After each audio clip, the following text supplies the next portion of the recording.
ശബരിമല ദർശനം നടത്താൻ ശ്രമിച്ച ആദിവാസി നേതാവ് അമ്മിണിയുടെ കുടുംബത്തിന് നേരെ ആക്രമണം.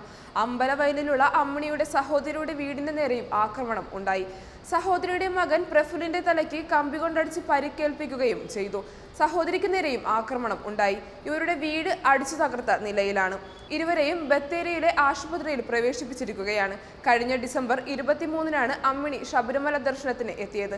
എന്നാൽ കനത്ത പ്രതിഷേധത്തെ തുടർന്ന് മടങ്ങി പോകേണ്ടി വന്നു. പിന്നീട് ഒരാഴ്ചയ്ക്ക് ശേഷം അമ്മിണിയുടെ കുടുംബത്തിന് നേരെ ആക്രമണം ഉണ്ടായിരുന്നു. വീടിന് നേരെ കല്ലെറിയുകയും വധഭീഷണി മുഴക്കുകയും ചെയ്തു. അന്ന് ആക്രമണം നടത്തിയ സംഘത്തിൽപ്പെട്ടവരാണ് സഹോദരിയുടെ വീടിന് നേരെയും ആക്രമണം നടത്തിയതെന്നാണ് അമ്മിണി പറയുന്നത്. പോലീസിൽ പരാതി നൽകിയിരുന്നെങ്കിലും നടപടികളൊന്നും ഉണ്ടായിരുന്നില്ലെന്നും അമ്മിണി പറയുന്നു. സമീപത്തുള്ള ചിങ്ങേരി ക്ഷേത്രത്തിൽ ഉത്സവമായിരുന്നതിനാൽ തന്നെ സഹോദരിയുടെ വീടിനെ ചുറ്റിപ്പറ്റി അക്രമി സംഘം നടക്കുന്നുണ്ടായിരുന്നുവെന്നും അമ്മിണി പറഞ്ഞു. പണിസ്ഥലത്ത് കൂലി വാങ്ങാനായി പോകുമ്പോഴായിരുന്നു പ്രഫുലിന് നേരെ ആക്രമണം ഉണ്ടായത്. പ്രഫുലിന്റെ ബൈക്ക് തടഞ്ഞു നിർത്തി കമ്പി കൊണ്ട് ആക്രമിക്കുകയായിരുന്നു. തലയുടെ പിൻഭാഗത്ത് ആഴത്തിൽ മുറിവേറ്റിട്ടുണ്ട്. പ്രഫുലിനെ മർദ്ദിക്കുന്നതറിഞ്ഞ് ഓടിയെത്തിയ സഹോദരിയെയും സംഘം മർദ്ദിച്ചു. പിന്നീട് വീട്ടിൽ കയറി സാധനങ്ങൾ അടിച്ചു പൊട്ടിക്കുകയും ചെയ്തുവെന്നും അമ്മിണി പറയുന്നു.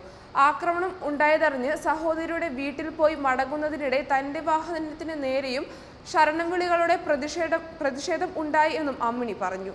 ആദിവാസി വനിതാ പ്രസ്ഥാനം പ്രസിഡന്റും ഊര് എഡ്യൂക്കേഷൻ ചാരിറ്റബിൾ ട്രസ്റ്റ് മാനേജിംഗ് ട്രസ്റ്റിയുമാണ് അമ്മിണി.